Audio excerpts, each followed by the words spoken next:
اعوذ باللہ من الشیطان اللعین الرجیم بسم اللہ الرحمن الرحیم رب اشرح لی صدری ویسر لی امری واحلل عقدۃ من لسانی یفقهوا قولی ان اللہ وملائکتہ یصلون علی النبی یا ایہا الذین آمنوا صلوا علیہ وسلموا تسلیما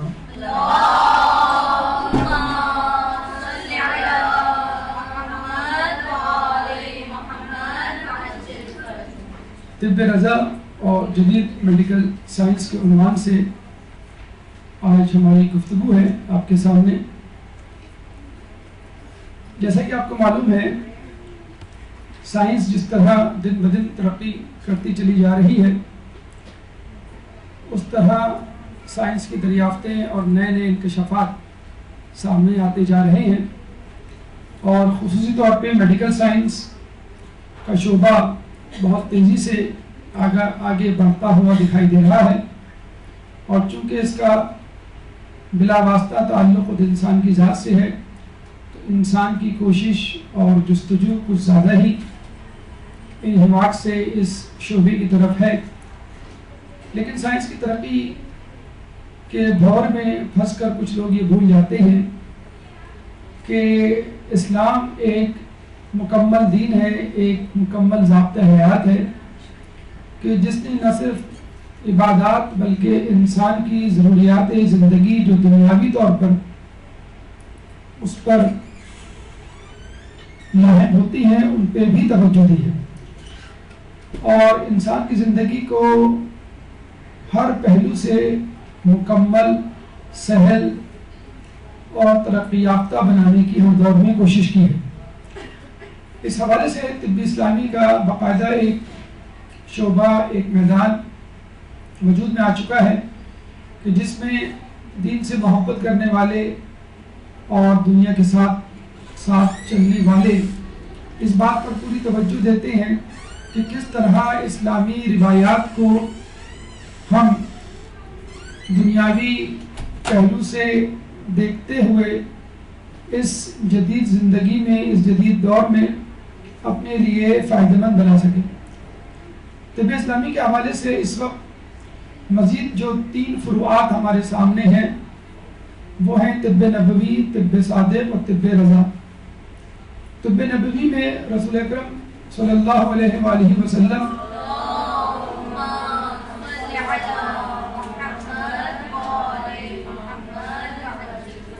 سے مروی روایات کو یکجا کیا گیا ہے اور حفظان صحت کے اصولوں کو مرتب کیا گیا ہے. مختلف کتابیں اس پہ لکھی جا چکی ہیں. طب صادق میں ہمارے چھٹے امام امام جعفر صادق علیہ السلام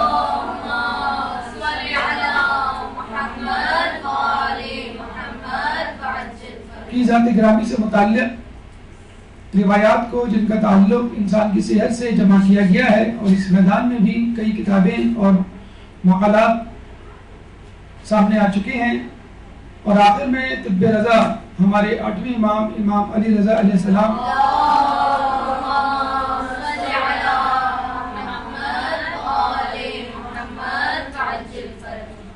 سے مروی روایات کو یکجا کیا گیا ہے.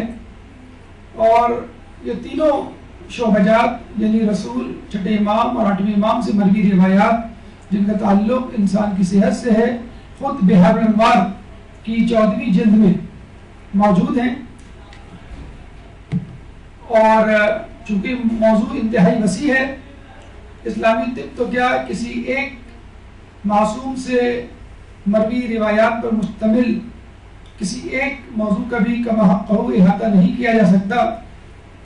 چنانچہ آج کی گفتگو میں طب رضا سے متعلق کچھ گفتگو کی جائے گی, بلکہ یوں سمجھ لیجئے طب رضا میں موجود چند نمونوں کو, چند نکات کو, چند حفظان صحت کو کے اصولوں کو آپ کے سامنے پیش کیا جائے گا. تمام کی تمام طب رضا تو خود ایک میڈیکل سائنس ہے, خود ایک باقاعدہ اسلامی طب کا ایک شعبہ ہے. مزید نکات پہ اگر کبھی انشاءاللہ زندگی رہی تو گفتگو ہوگی. طب رضا کے حوالے سے اس کے پس منظر کو پہلے سمجھ لیجئے کہ عبداللہ بن مامون جو کہ مامون کا بیٹا تھا, اس نے ایک دفعہ دربار سجایا اور بہت سارے علماء اعلام کو مدعو کیا جس میں علم طب سے متعلق افراد بھی موجود تھے. اور اس محفل میں اس نے خود بھی عملی طور پہ حصہ لیا، اور عنوان تھا انسانی جسم اور حفظان صحت کے اصول۔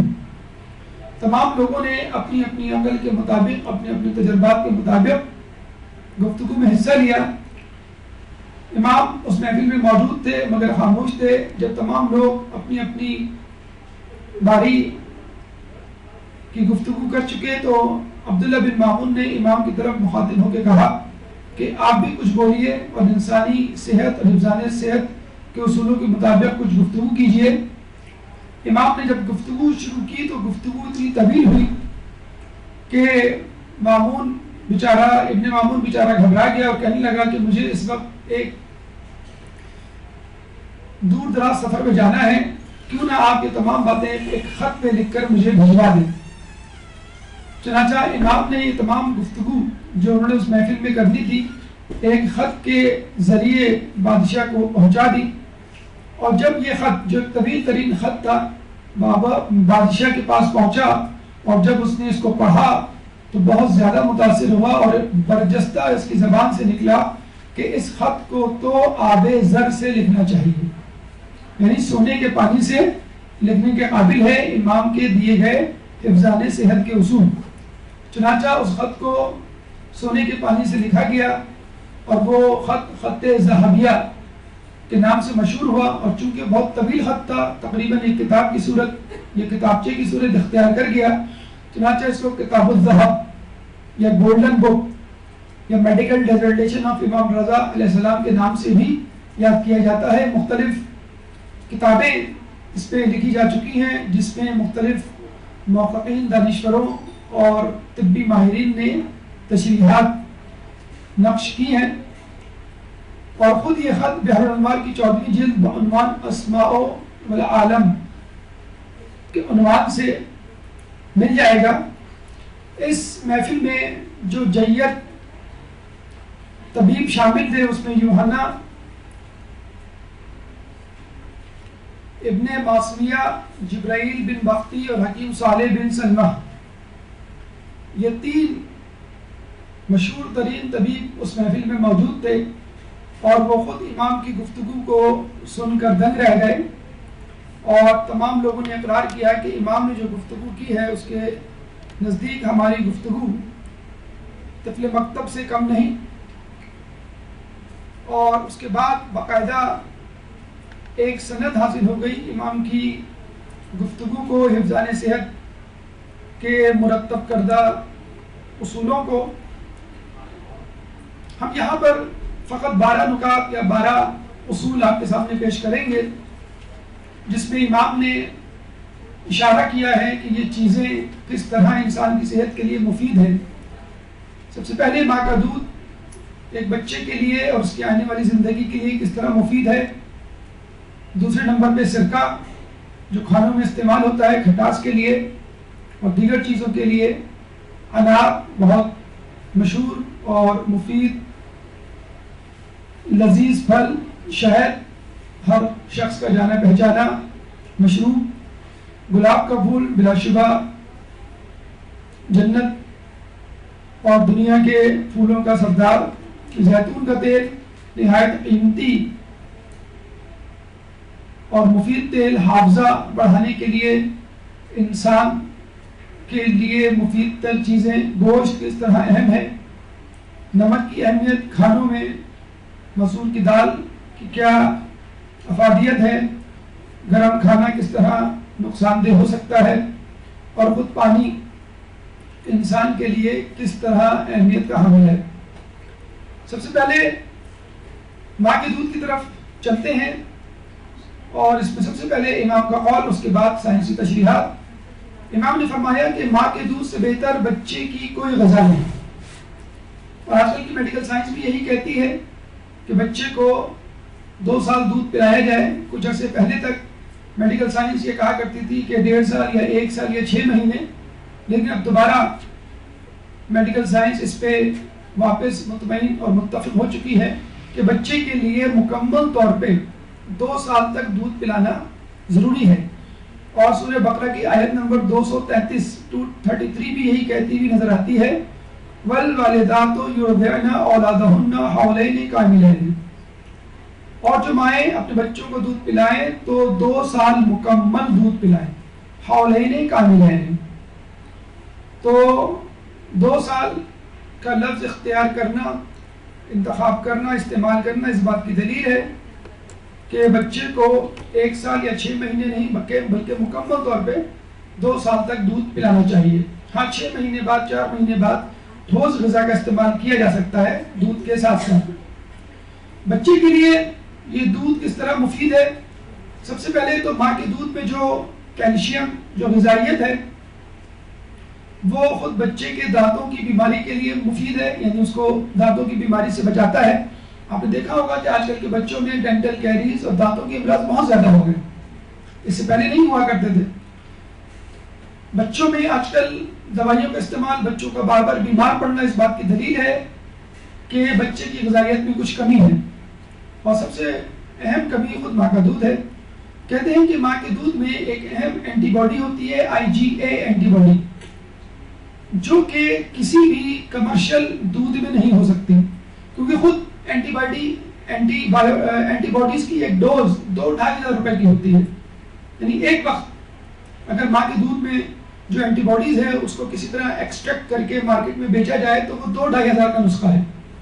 تو بعد اندازہ لگا لیجئے کہ ماں اگر فرض کر لیں کہ 10 مرتبہ دودھ پلاتی ہے تو 20,000 کی اینٹی باڈیز وہ بچے کو دیتی ہے، جبکہ فارماسیوٹیکل کمپنی میں جو کمرشل طور پہ اویلیبل ملک فارمولے ہیں اس میں کسی میں بھی اینٹی باڈیز یہ موجود نہیں ہے، اور ہو ہی نہیں سکتی۔ خود دودھ کا ڈبہ ہی 2-2.5 ہزار روپے کا ہوتا ہے، تو اس میں اینٹی باڈیز ڈال کے تو وہ ڈبہ جو ہے وہ ہزاروں کا۔ پتہ چلا کراچی میں موبائل کی جگہ دودھ کے ڈبے چھلنے شروع ہو گئے۔ تو الرجی سے بچاتی ہے۔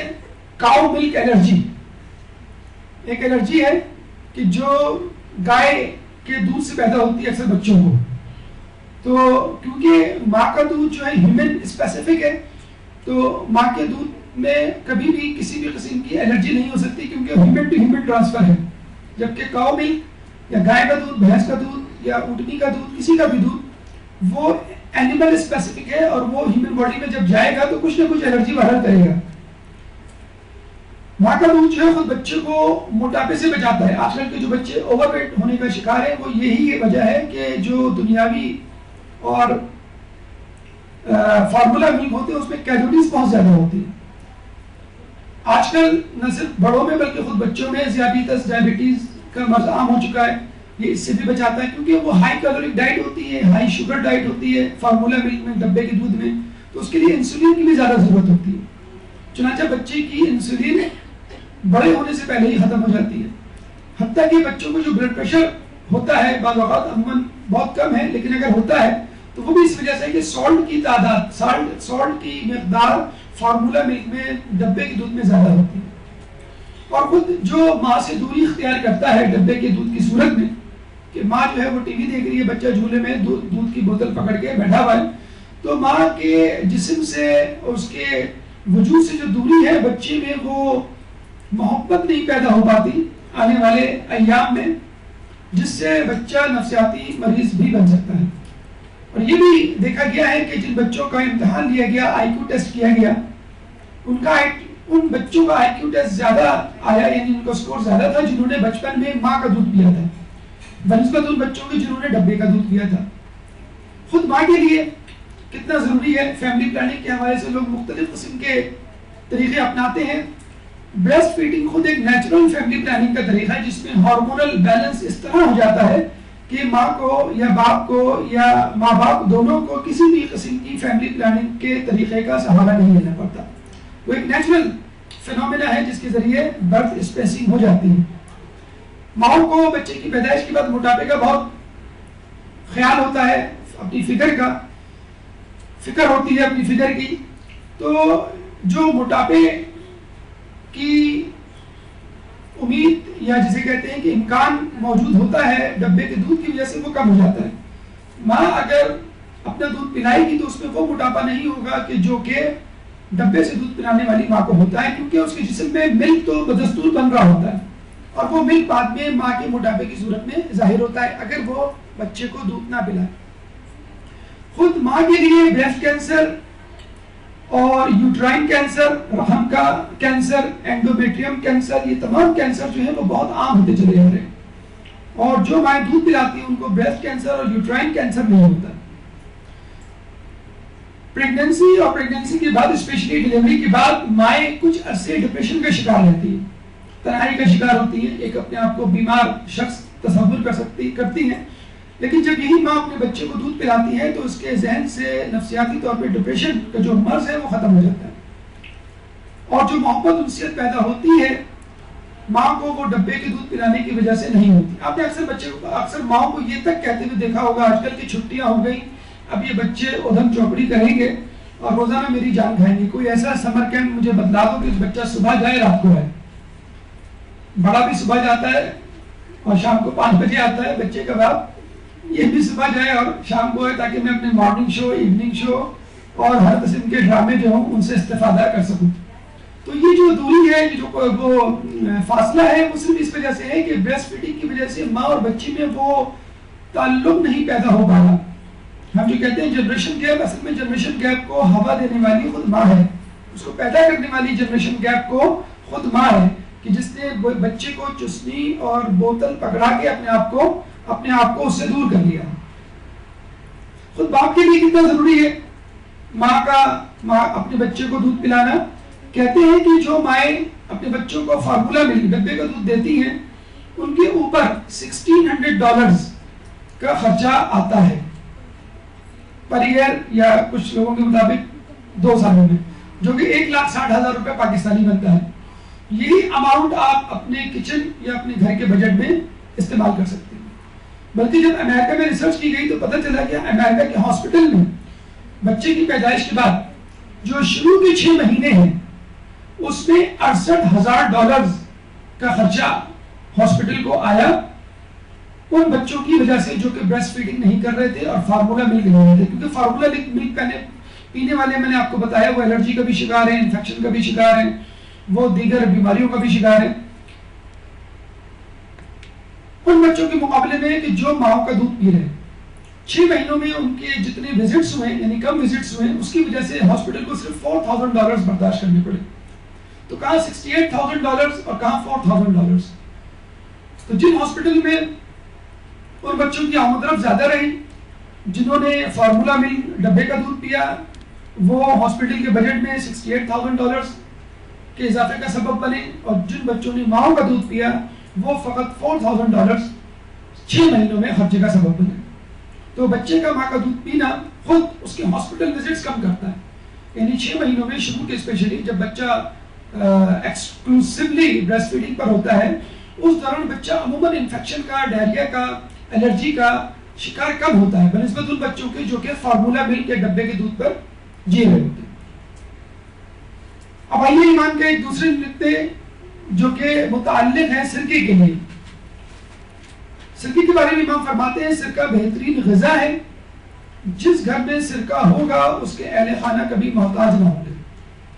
عموماً چائنیز ریسٹورنٹ میں لوگ جب جاتے ہیں یا چائنیز کھاتے ہیں، شاشک یا جیلفریزی یا چکن کارن سوپ، تو اکثر ہی آپ نے دیکھا ہوگا ونیگر کی بوٹل جو ہے کھٹاس لانے کے لیے دی جاتی ہے، آپ کے ٹیبل پہ رکھی جاتی ہے۔ جس طرح ہم لوگ لیمو کا جوس یا لیمو کے قطرے استعمال کرتے ہیں، چند قطرے ٹپکاتے ہیں سلاد میں یا سالن میں یا چاول پہ جو بھی ہم کھا رہے ہوتے ہیں، اس سے ایک مٹھاس یا کھٹاس پیدا ہو جاتی ہے۔ تو سرکہ بھی اسی طرح کی ایک چیز ہے، اور سرکے کے لیے ایک عجیب بات یہ ہے کہ یہ فرمنٹیشن آف ایتھنال یعنی وائن، شراب کی فرمنٹیشن کر دیں آپ تو اس سے وجود میں آتا ہے۔ آپ نے یہ اکثر مثال بھی سنی ہوگی توضیح المسائل میں، جس کو ہم کہتے ہیں انقلاب۔ جو 12 مطہرات ہیں اس میں ایک انقلاب بھی ہے، یعنی چیز کی حیت تبدیل ہو جائے، یعنی شراب سرکے میں تبدیل ہو جائے تو وہ پاک ہو جائے گی، پاک نہ صرف پاک ہو جائے گی بلکہ کھانے پینے کے قابل بھی ہو جائے گی۔ تو ایکچولی جب شراب سرکے میں تبدیل ہوتی ہے، فرمنٹیشن آف ایتھنال، شراب کی فرمنٹیشن ہو جاتی ہے، اور اب وہ ایسیٹک ایسڈ میں تبدیل ہو چکی ہوتی ہے، اب اس کو آپ کھا بھی سکتے ہیں، اب وہ نجس نہیں رہی۔ تو سرکہ انسان کے جسم کے لیے بہت ساری بیماریوں کا علاج ہے، جیسے کیل مہاسے اکثر نوجوان ٹین ایجرز کے چہروں پہ نکل آتے ہیں، وہ اگر سرکے کا استعمال کریں تو یقین وہاں سے ختم ہو سکتے ہیں. گردے کی پتھری والے افراد اپنے گردے کی پتھری کو ڈیزالو حل کرنے کے لیے سرکے کا استعمال کر سکتے ہیں. ذیابیطس کے افراد سرکے سے اپنی بیماری کا علاج کر سکتے ہیں. بلڈ پریشر کا بھی اس میں توڑ موجود ہے. میگرین آدھے سر کا درد اکثر خواتین کے لیے یہ مرض جو ہے وبا کی صورت اختیار کرتا جا رہا ہے. تو میگرین کے لیے بھی اگر مستقل طور پہ سرکے کا استعمال کیا جائے بجائے اس کے لیے کسی گولی کو مستقل طور پہ کھایا جائے بہتر ہے. اچھا خود سرکے کو صفائی کے لیے بھی مطلب اس طرح آپ کوئی سلوشن استعمال کرتی ہیں شیشے کی صفائی کے لیے تو سرکے کے ونیگر کے اسپرے بھی آتے ہیں جس کو آپ شیشے پہ گلاس پہ اور ٹیبل پہ چھڑکیں اور پھر کپڑے سے پوچھ لیں کسی ڈسٹر سے تو وہ چیز چمک جاتی ہے. واش روم کے فلشز وغیرہ کے لیے استعمال کے لیے بھی سرکہ بہترین ہے. تو نہ صرف انسان کی صحت کے لیے بلکہ گھر کی صفائی کے لیے بھی سرکے کو آپ استعمال کر سکتی ہیں اور انسان کبھی محتاج نہیں ہوگا. تیسرا نقطہ انار کے لیے ہے. بڑا لذیذ اور مشہور پھل لیکن ساتھ ساتھ کافی مہنگا پھل بھی. امام فرماتے ہیں کہ انار میں ایک دانہ جنت کا ہوتا ہے. اتنا قیمتی پھل ہے کہ ایک نہ ایک دانہ جو ہے وہ جنت کا ضرور ہوگا. اسی لیے کہا جاتا ہے کہ اگر کوئی شخص انار کھائے تو پورا انار کھائے. اس میں شیئرنگ اسکیئرنگ والا معاملہ نہیں چلے گا. اگر آپ کو کرنی ہے شیئرنگ تو ہر کسی کے لیے ایک ایک انار لے آئیں. مہنگا پھل ہے لیکن اب آپ اس کے فائدے سنیں گے تو آپ اس کے لیے پیسہ خرچ کرنے سے نہیں ڈریں گے. قرآن میں خدا فرماتا ہے وَكُلُوا وَالزَّيْتُونَ وَالرُّمَّانَ. جب خدا انار اور زیتون کے کھانے کا مشورہ دے رہا ہے تو یقیناً زیتون اور انار میں کوئی نہ کوئی ایسی خوبی کوئی نہ کوئی ایسی بات ہوگی کہ جس کی وجہ سے اللہ تعالیٰ اس کو کھانے کا کہہ رہا ہے. اور یہی نہیں, جنت میں جو باغات ہیں, جنت میں جو نعمتیں ہیں اس میں بھی رمان یعنی انار موجود ہے. فیہما فاکہۃ ونخل ورمان. اور انہی میں یعنی انہی باغات میں کھجور کے درخت بھی ہیں, میوجات بھی ہیں اور انار کے پھل بھی ہیں. تو وہ پھل جو کہ جنت کے لیے منتخب کیا جا چکا ہو یقیناً اس میں کوئی نہ کوئی فائدہ کوئی نہ کوئی بھلائی ہوگی. خود بی بی سیدہ سلام اللہ علیہ کے حوالے سے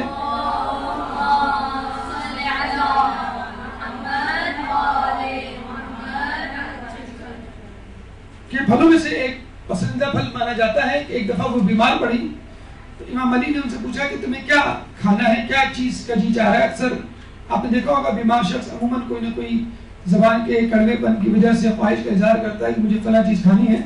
بی بی سیدہ نے جواب نہیں دیا, لیکن جب امام نے بہت زیادہ اصرار کیا تو بی بی نے انار کا کہا. تو یقیناً اگر بی بی اس کو پسند کرتی ہیں کھانا اور خدا خود قرآن میں اس کا ذکر کرتا ہے اور امام خود انار کی افادیت دلوار ہیں تو اس پھل میں یقیناً ہمارے لیے کوئی نہ کوئی اہم پہلو کوئی نہ کوئی فائدہ ہوگا.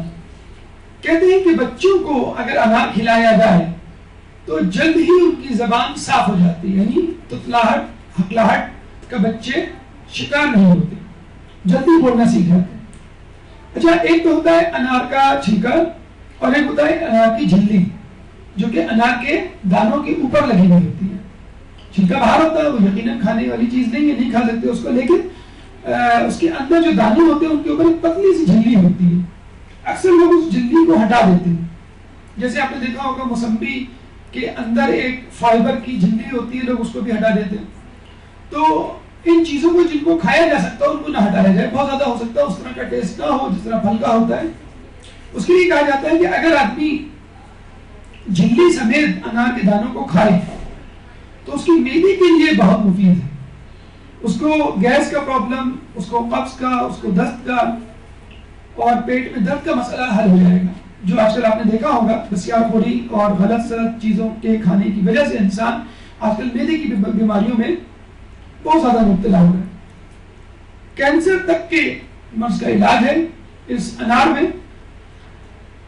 شریانوں کا دوبارہ کھلنا یہ بہت اہم مسئلہ ہے اور آپ نے دیکھا ہوگا کہ آج کل بڑی بڑی کم عمر کے بچے ٹین ایجرز جو ہیں وہ ہارٹ اٹیک کا شکار ہو. ابھی ڈان میں ایک آرٹیکل چھپا تھا جس میں بتلایا گیا تھا کہ کراچی کے پاکستان کے شہر میں باقاعدہ کانفرنس ہوئی جس میں پاکستان بھر کے کنسلٹنٹس آئے، ڈاکٹرز آئے. انہوں نے بتلایا کہ ہارٹ اٹیک کا مرض جو ہے، دل کے امراض جو ہیں وہ 19 سال سے 26 سال کے بچوں یعنی نوجوانوں کو ہو رہے ہیں.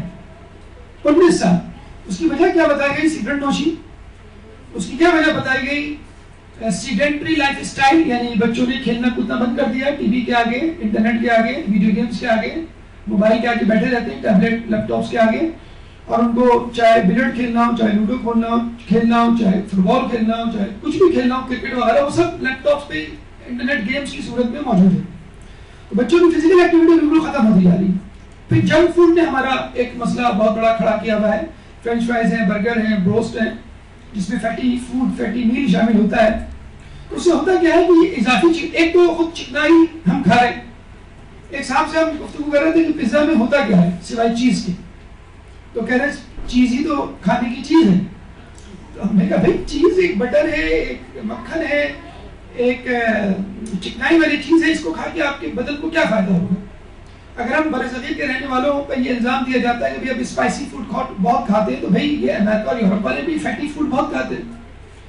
تو پیزا میں دیکھا جائے چیز کے علاوہ ہے کیا؟ آدھا تو تقریباً چیز ہوتا ہے اس میں.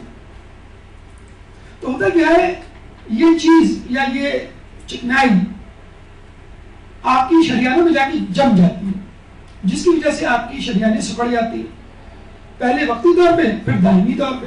اور ایک وقت آتا ہے کہ یہ شریانیں اتنی سکڑ جاتی ہیں کہ خون کا بہاؤ رک جاتا ہے دل کی طرف، خصوصی طور پہ دل میں.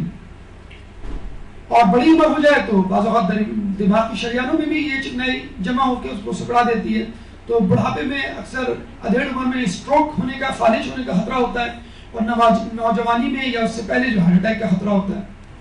آپ نے آج کل ایک نام سنا ہوگا، بہت مشہور ہو رہا ہے، اینجیوگرافی یا اینجیوپلاسٹی. اینجیوگرافی کیا ہوتا ہے کہ اس میں ہم ڈائی ڈالتے ہیں، وہ ڈائی جو ہے شریانوں میں جاتی ہے اور دل کی شریانوں میں جا کے وہ بتلاتی ہے کون سی آرٹری کتنی بلاک ہے، کون سی ویسل کتنی بلاک ہے. اگر بہت زیادہ بلاک ہوتی ہے تو وہاں پہ ایک میکرونی کی شکل کی ایک چھوٹی سی ٹیوب ڈال دی جاتی ہے. اسٹرابیری ہوتی ہے پیپسی میں لوگ ڈالتے ہیں کولڈ ڈرنک میں، تو اس کا چھوٹا سا پیس سمجھ جائے. میکرونی بھی آتی ہے ایسی، تو وہ میکرونی ٹائپ کی چیز جو ہے وہ ڈال دیتے ہیں ویسلز میں، جس کو ہم کہتے ہیں اینجیوپلاسٹی. تو وہ کیا ہوتا ہے، وہ آرٹری کو وہ بلاک کر دیتا ہے. ہماری کنسلٹنٹ سے بات ہوئی تو ہم نے اس سے پوچھا کہ جب آپ اینجیوپلاسٹی کرتے ہیں یعنی وہ اسٹینٹ ڈالتے ہیں تو کیا آرٹری اپنی شکل پہ واپس چلی جاتی ہے؟ تو کہتے نہیں، آرٹری مزید نہیں سکڑے گی، وہ خون کی نالی مزید سکڑے گی نہیں، بس اسی شکل میں رہے گی. تو دیکھا جائے یہ بیماری کا علاج نہیں ہے، یہ تو آپ نے بیماری کو ایک اسٹیج پہ ٹھہرا دیا. جیسے شوگر کا مریض ہے، اس کو آپ نے ڈیونل یا انسولین لگا کے کہہ دیا کہ بس ٹھیک ہے اب آپ کو استعمال کرنی ہے عمر بھر. یا بلڈ پریشر کے مریض کو آپ نے گولیاں دے دی اور کہا یہ استعمال کرنا ہے عمر بھر. تو یہ بیماری کے لیے کیور نہیں ہے، بیماری کو آپ نے اس جگہ ٹھہرا دیا. تو جب چکنائی یا اضافی کھانے کی وجہ سے بننے والی چکنائی، ایک تو وہ چکنائی ہوتی ہے جو ہم کھا رہے ہوتے ہیں، اور ایک وہ چکنائی ہوتی ہے جو آپ کی بسیار خوری، اوور ایٹنگ کی وجہ سے آپ کے جسم میں وجود میں آتی ہے. ایکسٹرا کیلوریز، ایکسٹرا فوڈ آپ کے جسم میں چکنائی کی صورت میں جمع ہوتی ہے اور شریانوں میں جا کے ڈمپ ہو جاتی ہے، اس کو سکڑا دیتی ہے. تو وہ دوبارہ شریان یا خون کی نالی اپنی پرانی صورت میں نہیں جائے گی. اگر وہ سکڑ گئی تو سکڑ گئی، پھیلے گی نہیں. ہمارے لوگ پھیل جاتے ہیں تو پھر پھیلے رہتے ہیں، سکڑتے نہیں ہیں. تو نالیاں جو ہے وہ سکڑتی ہے تو پھیلتی نہیں ہے. تو یہ جو انار ہے یہ ریورس ایتھروسکلوروسس کرتا ہے، یعنی خون کی نالی کو جو سکڑ گئی ہے دوبارہ اپنی پھیلاؤ والی حالت میں، پرانی حالت میں لے جاتا ہے. تو کتنی اچھی بات ہے اور کتنا جسے کہتے ہیں کہ ایک دھماکہ خیز انکشاف ہے جو دل کے امراض والوں کے لیے اور دیگر لوگوں کے لیے ہے کہ انار سے آپ کی خون کی نالیاں جو سکڑ گئی ہیں دوبارہ پرانی حالت میں واپس جا سکتی ہیں.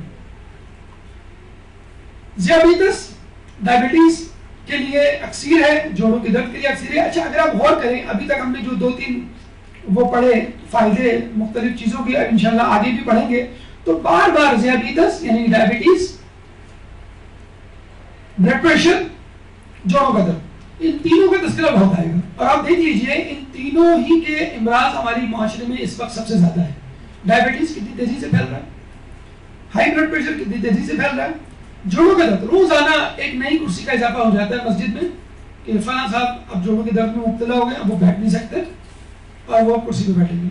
تو اب یہ لگتا ہے کہ دریا بچھائی جائیں گی باقاعدہ لوگوں کے لیے جو بیٹھ کے نماز پڑھ سکتے ہیں, ورنہ زیادہ تر لوگ جو ہے وہ کرسی پہ بیٹھ کے نماز پڑھا کریں گے.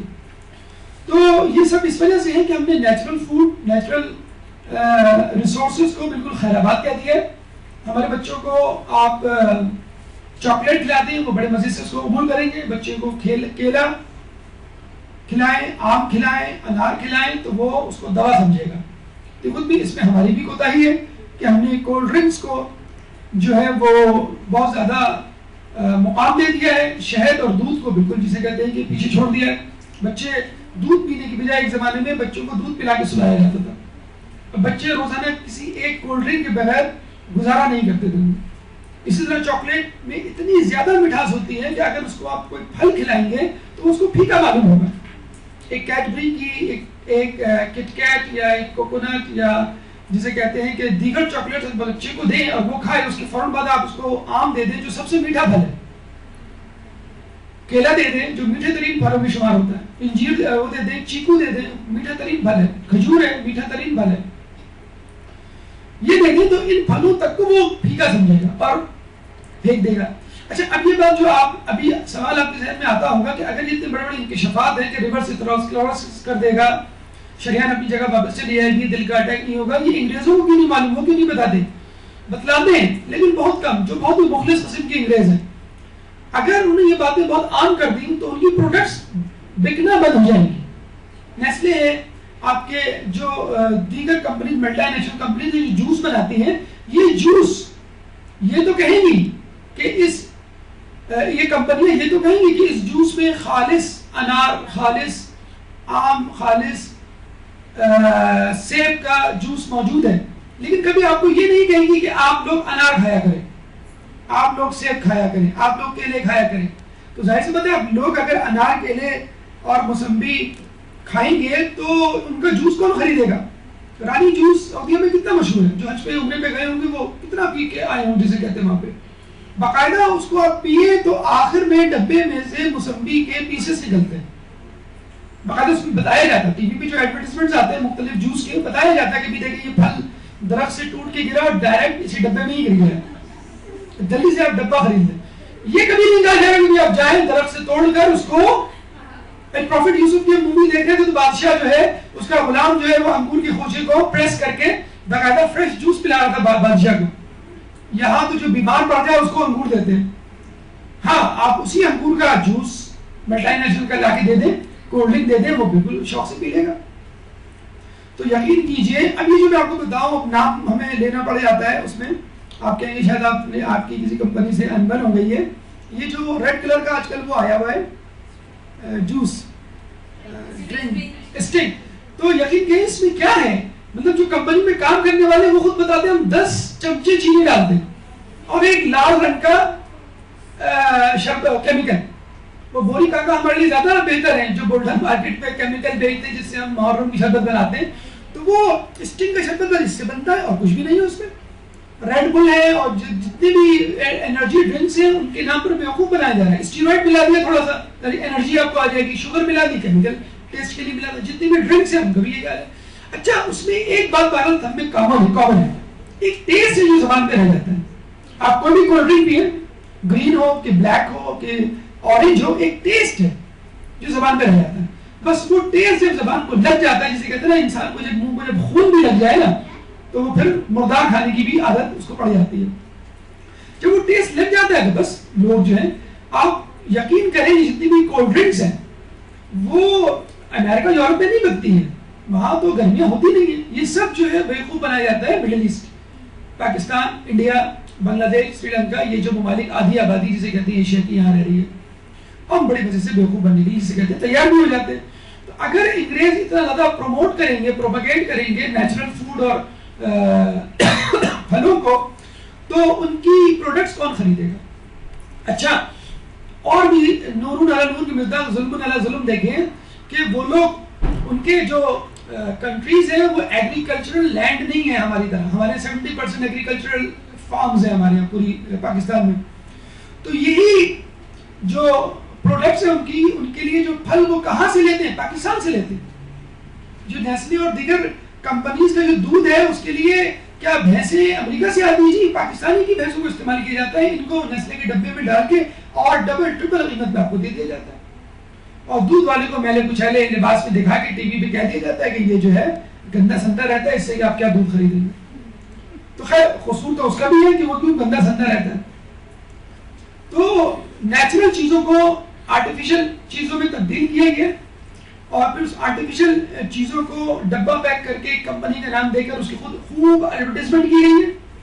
اور پھر اس دیکھیے ایک وہ آتا ہے چکن کیوب, اتنا سا چکن کیوب جو آپ کی انگلی کے ایک پور میں آ جائے, اس کے لیے کتنا بڑا بل بورڈ پہ اشتہار کراچی کی سڑکوں پہ لگے ہوئے ہوتے ہیں, آپ نے دیکھا ہوگا. بے دھڑک کیا وہ جملہ ہے کہ دھڑکے سے چکن کے تڑکے, کیا وہ جملہ ہم نے یاد کرنے کی کوشش کی کل سڑک پہ چلتے ہوئے, وہ دیکھا ہم نے اتنا بڑا بورڈ میں جا کر دیکھنا پڑنا یہ اشتہار کس چیز کا, خالی بورڈ پڑا ہوا ہے تو بیچ میں ایک ڈاٹ نقطہ لگا ہوا ہے, وہ کیوب تھا وہ اس کا کہ کچھ نہیں تو مسور کی دال میں چکن کا یہ کیوب ڈال کے مزے لو چکن کے. یہ تو مطلب جسے کہتے ہیں خامخواہ مسلط کی گئی یہ چیز کہ بس ٹیسٹ ہونا چاہیے, چاہے حلیم کھا رہے ہو چاہے مسور کی دال, چکن ہونا چاہیے, اسی طرح اور چیزوں کا ٹیسٹ ہونا چاہیے. لیکن اصل چیز وہ جسے کہتے ہیں غائب ہے. وہ کبھی نہیں کہیں گے آپ دالیں کھائیں, دالیں اور سبزیاں پاکستان میں وافر مقدار میں موجود ہیں. اگر لوگ یہ کھانا شروع کر دیں گے تو پھر کیا ہوگا, تو ان کی چیزیں کون خریدے گا؟ غربت خود بخود ختم ہو جائے گی. اگر انسان گوشت سے سبزی اور پھل پر اتر ہے تو ہمارا تو اوڑھنا بچھونا ہی سبزی اور پھل ہے. 70% پاکستان کا زرعی علاقہ, اچھا صرف پاکستان میں ہی جتنے بھی آپ کے ماڈریٹ کلائمیٹ کے ایریاز ہیں, یہ تمام مسلمان کنٹریز ہیں زیادہ تر, ان میں جو ہے یہ چیزیں زیادہ ہوتی ہیں ایگریکلچرل, مطلب سبزیاں اور پھل. اور امریکہ کینیڈا یورپ میں یہ چیزیں نہیں ہوتی بلکہ کمپنیز ہوتی ہیں وہاں پہ. وہ لوگ یہی چیزیں پھل سبزی فروٹ یہ لے کے جاتے ہیں اور وہاں پہ برانڈ بنا کر آپ کو بھیج دیتے ہیں. جس طرح ایک زمانے میں انڈیا سے کاٹن انڈیا سے لے کے جاتے تھے انگلینڈ, اور اس کاٹن کا کپڑا بنا کر ولایتی کپڑا برانڈ لگا کے انگلینڈ کا فرام یو کے امپورٹڈ فرام یو کے کا ٹھپا لگا کر انڈیا والوں کو بھیج دیا جاتا تھا. جس میں ایک زمانے میں انہوں نے دھمکی بھی دیتی تھی انڈیا والوں کو کہ اگر تم ہماری بات نہیں مانو گے تو ہم انگلینڈ سے کپڑا امپورٹ کرنا چھوڑ دیں گے, نہیں منگائیں گے تمہارے لیے کپڑے.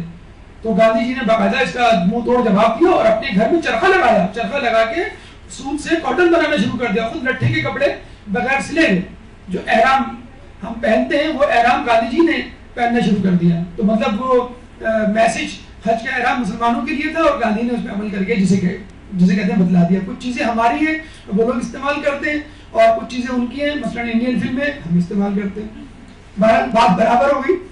تو آپ نے دیکھا کہ یہ کس طرح آپ کو نیچرل لائف سے دور لے جا کر, اچھا اب یہ الگ بات ہے کہ اب امریکہ اور یورپ میں ایسے گروپس پیدا ہو گئے جو یہ کہتے ہیں کہ بھائی نیچرل لائف اسٹائل کی طرف آئیے, یعنی آپ نیچے سوئیے, یعنی آپ جو ہے وہ پانی کا استعمال زیادہ کریں, یعنی آپ ویجیٹیبل اور فروٹس کا استعمال زیادہ کریں, آپ جو ہے آرٹیفیشل سویٹنر اس کا استعمال کم کریں, جو پرزروڈ فوڈ ہیں ان کا استعمال کم کریں, فریش فوڈ کا استعمال زیادہ سے زیادہ کریں. لیکن ظاہر بات ہے نقار کھانے میں طوطی کی آواز کون سنے گا؟ یہ وہ لوگ ہیں جن کی کمپنیز نہیں ہیں, جو ملٹی نیشنل کمپنیز ہیں ان پہ قبضہ یہودیوں کا ہے یا ان لوگوں کا جو کہ استعمار کے ہوائی ہیں. تو وہ چاہیں گے کہ کسی طرح انسان دور ہو جائے. دیکھیں چھوٹی چھوٹی چاکلیٹس ہیں 10-10 5-5 روپے کی چاکلیٹس, ان کے اشتہارات آپ دیکھ لیجیے کتنے ٹی وی پہ تواتر سے آتے ہیں. مگر یہ وہ فائدے ہیں جو آپ کو نظر آئیں گے انار کے کھانے سے, اور یہ وہ بیماریاں جو دور ہوں گی اور نہ کھانے کی وجہ سے. وہ اس وقت کامن شہد, اب شہد کا نام لیوا یقین کریں کوئی نہیں, دادی اماں نانی اماں شاید کھاتی ہوں, لیکن میں نے تو نہیں دیکھا کہ کسی گھر میں باقاعدہ شہد کی بوتل ہو. ایک زمانے میں شہد باقاعدگی سے کھایا جاتا تھا ناشتے کی ٹیبل پہ. اب جو ہے جیم اور مارملیڈ موجود ہوتا ہے, اب جو ہے وہ جیلی جو ہے بچوں کو کھلائی جائے گی, بہت میٹھی ہوتی ہے, لیکن شہد نہیں. ضروری ہے, میں نے آپ کو بتایا نا کہ آرٹیفیشل اور کیمیکل چیزوں کا ٹیسٹ ہمارے منہ کو لگا دیا گیا اور نیچرل فلیور جو ہے ہمارے منہ سے چھین لیا گیا. شہد کا ایک نیچرل فلیور ہے جسے کہتے ہیں کہ جو شہد کی مکھی بناتی ہے نیچرل چیز ہے, اس کو چھوڑ کر آپ جو ہے وہ جیلی اور دوسری سویٹ چیزوں کی طرف. امام فرماتے ہیں شہد میں شفا ہے اور شہد کا تحفہ واپس نہیں کرنا چاہیے.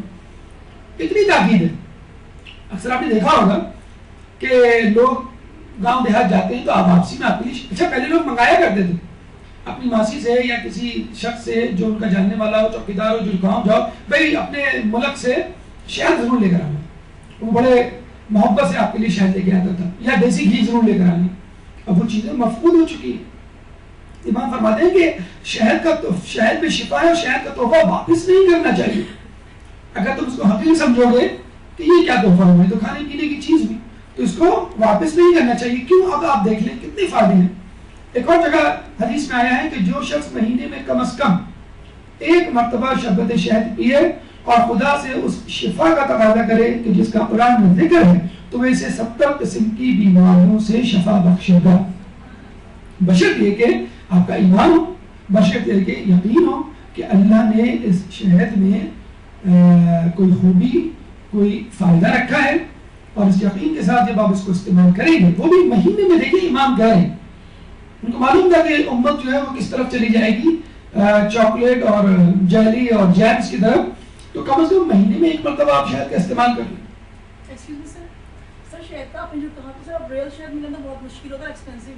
جی اس کا جواب دیتے ہیں, آپ لکھ لیں اس کو. تو اب اس کا جواب آ جائے گا کہ ایکچوئل اور ریئل شہد کی کیا پہچان ہے. 70 قسم کی بیماریوں سے اللہ تعالیٰ آپ کو شفا بخش دے گا. تو بجائے اس کے کہ آپ جلد یا بدیر سونر اور لے کر جو ہے آپ اپنے گولیوں پر آئیں, آپ شہد کا استعمال شروع کر دیں اس سے پہلے کہ شہد کو بطور دوا سمجھ کے آپ استعمال کریں, اور اس میں یقین کی کیفیت جسے ہونی چاہیے. کتنی بیماریوں کو آپ سے دور کر دے گا؟ 70 قسم کی بیماریوں کو اللہ تعالیٰ دور کر دے گا. وَأَنْهَارٌ مِّنْ عَسَلٍ مُصَفًّى, جنت کی نہروں میں شہد کی نہروں کا بھی تذکرہ ہے, دودھ کی نہروں کا, شہد کی نہروں کا. یہ دو اہم نہریں ہیں جن کا باقاعدہ نام لے کے تذکرہ کیا گیا ہے کہ, اور آب کوثر کے بارے میں کہا گیا ہے کہ شہد سے زیادہ شیریں, دودھ سے زیادہ سفید, برف سے زیادہ ٹھنڈا. تو شہد کی نہروں کا باقاعدہ جنت میں تذکرہ ہے کہ وہاں پہ شہد کی نہریں ہوں گی. اچھا ایک اور بات اللہ تعالیٰ نے کی ہے, اور بڑی عجیب انداز سے کہ انسان سن کر دنگ رہ جاتا ہے. وَأَوْحَىٰ رَبُّكَ إِلَى النَّحْلِ, اللہ تعالیٰ نے وحی کی ہے شہد کی مکھی کو, ان اتخذی من الجبال بیوتا, کہ تم اپنا چھتا بناؤ. کہاں؟ پہاڑوں پر, ومن الشجر, درختوں پر, ومما یعرشون, اور چھتوں پر. ان 3 جگہوں پر اللہ تعالیٰ نے وحی کی ہے شہد کی مکھیوں کو کہ وہ اپنا چھتا بنائیں. دیکھیں اگر قرآن نعوذ باللہ اللہ کی کتاب نہ ہوتا تو یقین کریں شہد کا چھتا کہیں اور بن چکا ہوتا, اور وہ لوگ بڑے آرام سے کہہ چکے ہوتے دیکھیں شہد جو ہے وہ فلاں فلاں جگہ چھتا بناتی ہے, قرآن میں تو کہیں اور لکھا ہوا ہے.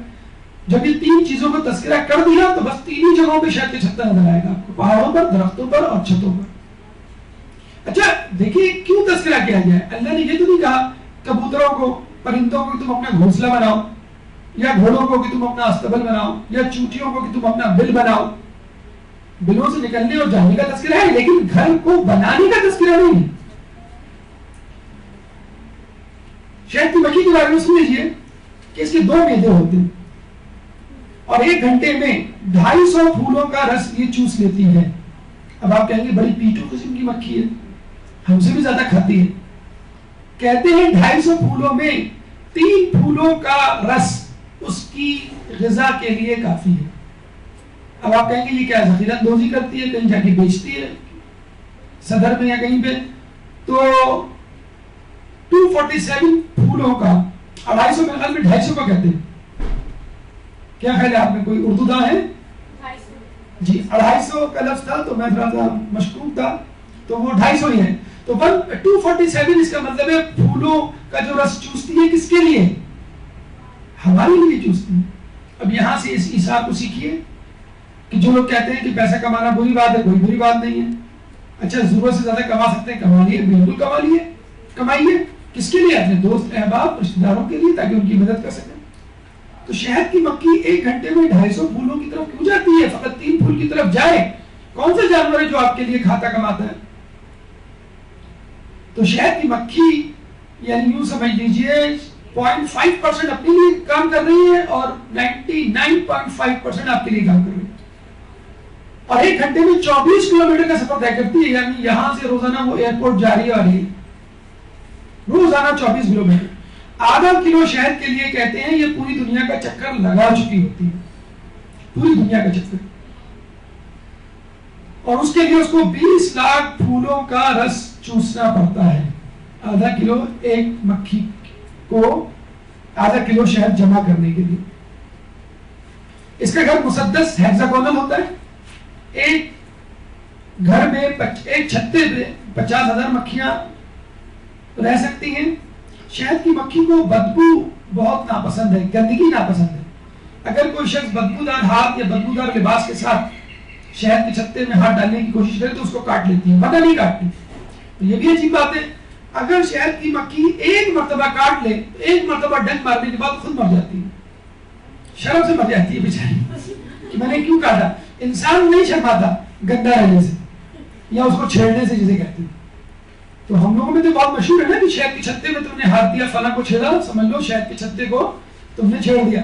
تو ایسا نہیں ہے، صرف جو بدبودار ہاتھ یا لباس کے ساتھ شہد کے چھتے کے قریب جائے بدبو سے بہت گھبراتی ہے، حالانکہ یہ چیز تو مسلمانوں کا وصف ہونا چاہیے، صفائی نصف ایمان ہے۔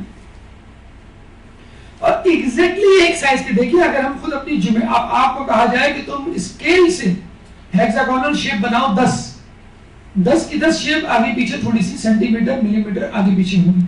آپ دیکھ لیجئے شہد کی مکھیاں کس طرح ایگزیکٹلی ہیگزاگونل شیپس کے گھر بناتی ہیں۔ ایک ملکہ مکھی ہوتی ہے، ملکہ مکھی کی طرح یہ مطلب یہ نہیں ہے وہ سانس بن کے بیٹھ گئی، میرے ہاتھ دباؤ، پیر دباؤ، چائے لاؤ، کھانا پکاؤ، نہیں، وہ خود مکھیوں کے ساتھ گھومتی ہے اور شہد جمع کرتی ہے، اور ہاؤس کیپنگ بھی، مطلب وہ بیوز بھی ہوتی ہے جو کہ سارے گھر کے کام کاج صفائی ستھرائی کرتی ہے۔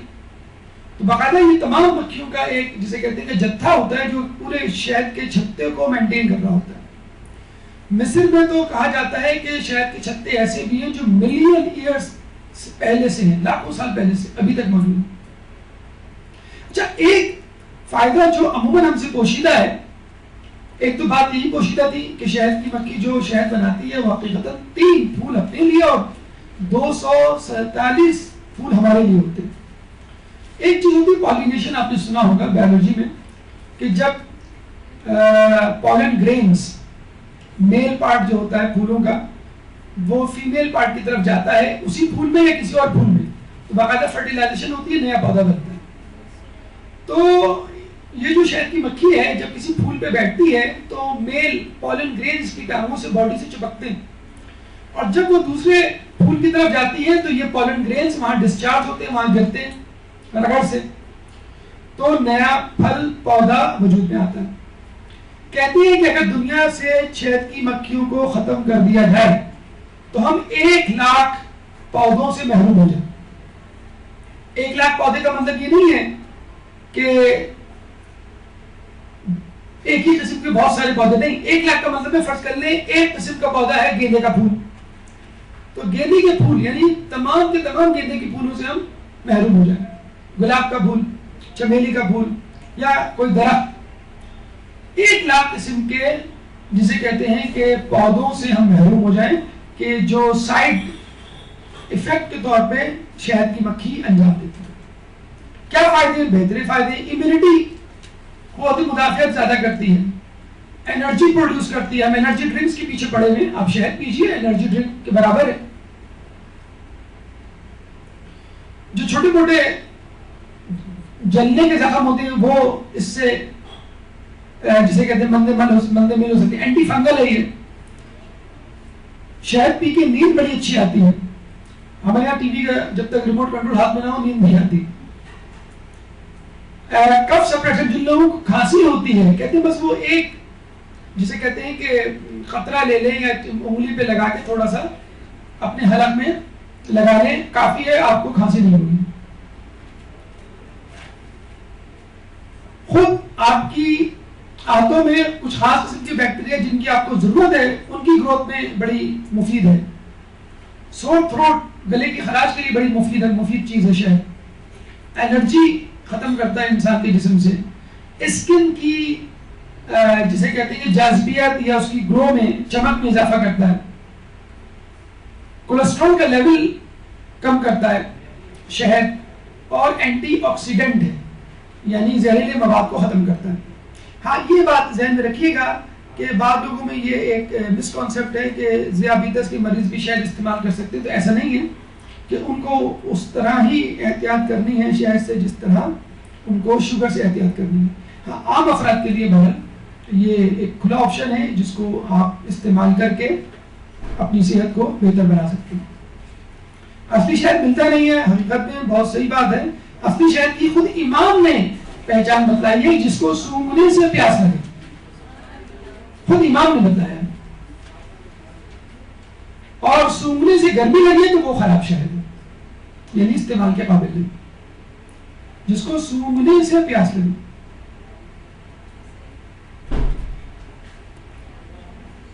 اس کے بعد گلاب کے حوالے سے امام کے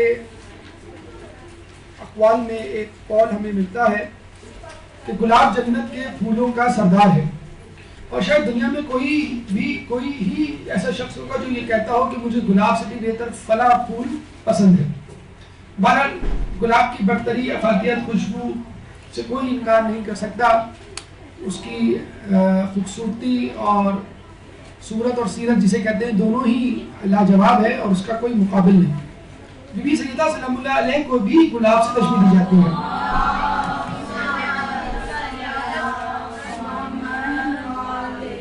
اور امام بھی کہتے ہوئے نظر آتے ہیں کہ بی بی ایک پھول تھی جنت کا کہ جو جنت سے آیا تھا اور اپنی خوشبو میرے ذہن میں چھوڑ گیا۔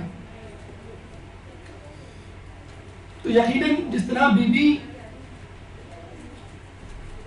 گلاب پھولوں کا سردار ہے، اسی طرح خود بی بی بھی عورتوں کی سیدۃ النساء العالمین، عورتوں کی سردار ہے۔ لیکن تف ہے اس امت پہ کہ جس نے اس گلاب کے پھول کو بھی ظلم کا نشانہ بنایا۔ کہتے ہیں کرسٹوفر کولمبس جب امریکہ دریافت کرنے گیا تو رستہ بھول گیا، اور اس کے جو ساتھی تھے وہ بہت زیادہ مایوسی کا شکار ہونے لگے، تو انہوں نے سمندر میں دیکھا ایک گلاب کی ٹہنی تیر رہی ہے، تو وہ امید افزا ہوئے کہ کہیں قریب قریب کوئی خشکی کا علاقہ موجود ہے، جبھی یہ گلاب، کیونکہ گلاب سمندر میں نہیں مل سکتا، تو یہ گلاب کسی خشکی سے آئے، تو اس گلاب کی ٹہنی کی وجہ سے انہوں نے وہ سفر جاری رکھا۔ تو اگر یہ گلاب کی ٹہنی نہ ہوتی تو شاید امریکہ دریافت نہ ہوتا، ویسے اچھا ہی ہوتا، لیکن چلے بہرحال اب تو ہو گیا۔ ڈپریشن، بے خوابی اور جوڑوں کا درد، یہ تین چیزیں اگر آپ خود غور کریں، کبھی آپ کا موڈ آف ہو تو گلاب کا پھول سونگھ لیں، اور کہتے ہیں اس سے نیند بھی بڑی اچھی آتی ہے۔ خود گلاب کا عرق استعمال کرنے سے جوڑوں کا درد جسے کہتے ہیں کہ وہ ختم ہو جاتا ہے۔ لیکن وہ بار بار گھوم پھر کے ذیابیطس، بلڈ پریشر، جوڑوں کا درد، جو امام کے اقوال ہم بھلا بیٹھے ہیں، جس کی وجہ سے ان تمام امراض کا ہم شکار ہیں۔ زیتون کا تیل بڑا مشہور تیل ہے، بڑا مہنگا تیل ہے، یقیناً جو عام تیل ہے اس سے شاید 4 گنا زیادہ مہنگا تیل ہے۔ آپ اپنے تیل کی خوراک، تیل کی مقدار کو 1/4 کر دیجئے اور زیتون کا تیل استعمال کیجئے، یعنی وہ 100 روپے لیٹر ہے تو فرض کر لیں یہ 400 روپے لیٹر۔ جب 1/4 کریں گے اپنے تیل کی مقدار تو آپ 1/4 زیتون کا تیل خریدنے کے حقدار ہو سکتے ہیں، اس میں سے تعداد آپ کی پیدا ہو سکتی ہے۔ تو زیتون کے تیل میں ایک ایسا کولیسٹرول ہے جو عام تیلوں میں نہیں ہوتا، اور یہ کولیسٹرول آپ کی صحت کے لیے بہتر ہے۔ امام فرماتے ہیں کہ زیتون کا تیل استعمال کرنے والا 40 دن تک شیطان کے شر سے محفوظ رہتا ہے۔ عرب ممالک میں اگر آپ کا آنا جانا ہوا تو آپ کو معلوم ہوگا کہ وہاں زیتون کا تیل بہت استعمال ہے، خیر وہاں زیتون کے درخت بھی زیادہ ہیں اور استعمال بھی بہت زیادہ ہے۔ بہت کم لوگ جو ہیں وہ دوسرے تیل استعمال کرتے ہیں، پاکستان میں بھی کم لوگ ہیں، الٹا حساب ہے پاکستان میں کم لوگ ہیں جو زیتون کا تیل استعمال کرتے ہیں۔ اس میں ایسا کولیسٹرول ہے کہ جو دل کے لیے زیادہ بہتر ہے، اور قرآن میں باقاعدہ قسم کھائی گئی ہے والتین والزیتون، انجیر کی اور زیتون کی۔ دیکھیے انجیر بھی مفقود ہے، انجیر شاید بھی آپ نے سنا ہو کہ کوئی انجیر کھاتا ہو، یا جسے کہتے ہیں جس کو انجیر کھانے کا شوق ہو، بہت مفید جسے کہتے ہیں کہ غذا ہے، پھل ہے، ڈرائی فروٹ ہے، اور زیتون بھی اگر اللہ تعالیٰ کسی چیز کی قسم کھا لے تو یقیناً اس میں کچھ فائدہ ہوگا۔ اچھا یہ آیت سنیے، بڑی عجیب آیت ہے، اور سن کر آپ فیصلہ کیجئے اور انشاءاللہ زیتون کی اہمیت آپ کے دل میں اجاگر ہو جائے گی۔ اللہ نور السماوات والارض، اللہ آسمانوں اور زمین کا نور ہے۔ مثل نورہ کمشکات فیہا مصباح، اس کے نور کی مثال اس طرح کی ہے کہ جس میں چراغ ہو، المصباح فی زجاجۃ، اور چراغ شیشے کی قندیل میں ہو، الزجاجۃ کأنہا کوکب دری، اور قندیل ایک چکمکاتے ستارے کی مانند ہو، یوقد من شجرۃ مبارکۃ زیتونۃ، جو زیتون کے بابرکت درخت سے روشن کیا جائے، لا شرقیۃ ولا غربیۃ، جو نہ مشرق والا ہو نہ مغرب والا ہو۔ اللہ آسمان زمین کا نور ہے، وہ نور اس طاق میں ہے کہ جس میں چراغ ہو، چراغ شیشے کی قندیل میں، اور قندیل ایک جگمگاتے ستاروں کی طرح ہو جو زیتون کے درخت سے روشن کیا جائے۔ اب بتلائیے کہ اللہ تعالیٰ چاہتا تو زیتون کا تذکرہ نہ کرتا، زیتون کی جگہ کسی اور تیل کا تذکرہ کر دیتا، تو اللہ تعالیٰ اپنی ذات کو نور سے اور اس نور کو نسبت دے رہا ہے زیتون کے تیل سے، کہ زیتون کا تیل اس نور کے جگمگانے کا سبب ہے۔ تو یقیناً اس تیل میں ایک برکت، ایک افادیت ایسی ہوگی جو کسی اور تیل میں یا کسی اور غذا میں نہیں ہوتی۔ یہ پھل اچھا یہ بھی ہم بتلاتے ہیں کہ یہ جو زیتون کا تیل ہے یہ ایک پھل کا جوس ہے بیسیکلی، جیسے آم کا جوس ہے، کیلے کا جوس ہے، انار کا جوس ہے، تو یہ پھل ہے زیتون بیسیکلی، جس کا ہم فروٹ جس فروٹ سے ہم جوس نکالتے ہیں اس جوس کو ہم بطور تیل استعمال کرتے ہیں۔ اچھا اس کا جو درخت ہے وہ بھی بڑا عجیب و غریب ہے، کہتے ہیں کہ اس کے درخت کو آپ 100 سال تک استعمال کر سکتے ہیں۔ زیتون کا تیل جو ہے وہ بے اولادی کے لیے، جن لوگوں کی اولاد نہیں ہوتی ان کے لیے ایک بہت اچھا اکسیر ہے، تحفہ ہے، ایک دوا ہے۔ سفید رنگت انسان کی رنگت کو لبنان میں عموماً بہت پایا جاتا ہے۔ بلغم کی صفائی کرتا ہے، جوڑوں کے درد کے لیے، دل کے امراض، صحت مند جلد اور کینسر تک کے علاج کے لیے۔ دیکھیں آج کل کے دور میں کینسر تک کا مرض بڑا عام ہوتا جا رہا ہے، اور آپ دیکھ لیجیے جتنی بھی چیزیں ابھی ہم نے پڑھی، گلاب ہم پڑھ رہے ہیں، شہد ہم نے پڑھا، اور دیگر چیزیں، اس میں آپ دیکھیں کینسر تک کے مرض کا جو ہے وہ علاج ان پھلوں میں، ان طبیعی یا نیچرل فوڈز میں موجود ہے۔ تو بے اولادی، سفید رنگت، بلغم کی صفائی، جوڑوں کا درد، دل کے امراض، صحت مند جلد اور کینسر تک کا علاج آپ کو اس میں مل جائے گا۔ مہنگا تیل ہے، اس کا علاج ہم نے آپ کو بتلا دیا ہے، تو کہ آپ اپنا تیل کا استعمال 1/4 ایک چوتھائی تک لے جائیں تو یقیناً آپ کی جو قیمت ہے وہ آپ کو دینے میں کوئی مسئلہ نہیں ہوگا۔ زیتون کا درخت کہتے ہیں 100 سال تک قائم و دائم رہتا ہے، اور ان 100 سالوں میں 4 لیٹر فروٹ جوس آپ اس سے نکال سکتے ہیں، یعنی زیتون کا تیل۔ حافظے کے لیے لوگ اکثر شکایت کرتے ہوئے نظر آتے ہیں کہ ہمارا حافظہ کمزور ہے، چیزیں ہمارے ذہن میں نہیں رہتی، جو رہتی ہیں وہ فوراً اڑ جاتی ہیں۔